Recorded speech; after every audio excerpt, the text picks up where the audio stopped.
trial of a New South Wales police officer charged with manslaughter over the death of a 95-year-old woman is underway in the state's Supreme Court. Senior Constable Christian White used his taser last May on the great-grandmother Claire Nowland at an aged care home, and he's pleaded not guilty.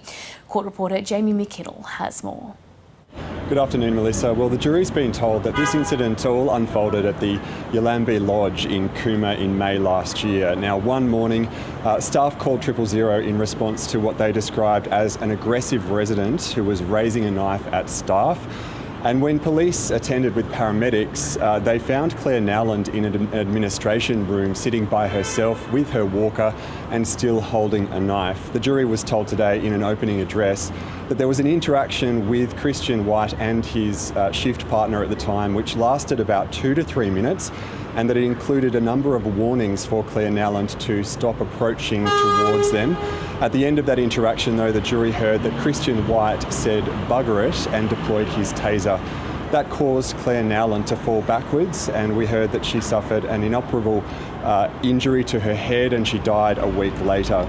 Now, the Crown Prosecutor Brett Hatfield SC has said that the Crown will attempt to prove this case beyond reasonable doubt by arguing that his actions amounted to either manslaughter by criminal negligence or manslaughter by an unlawful and dangerous act.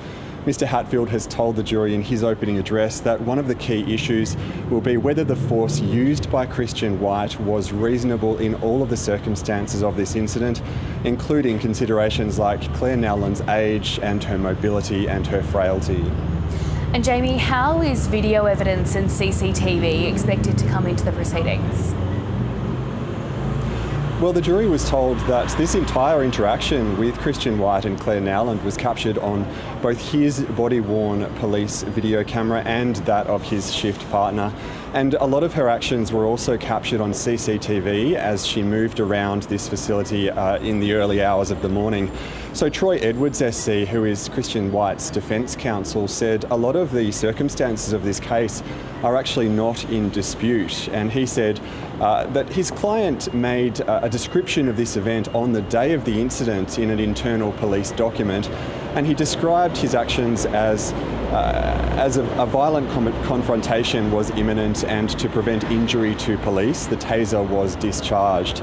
So Mr Edwards is really emphasising that when the jury comes to consider all of the circumstances of this case, he says that they should conclude that the actions were reasonable.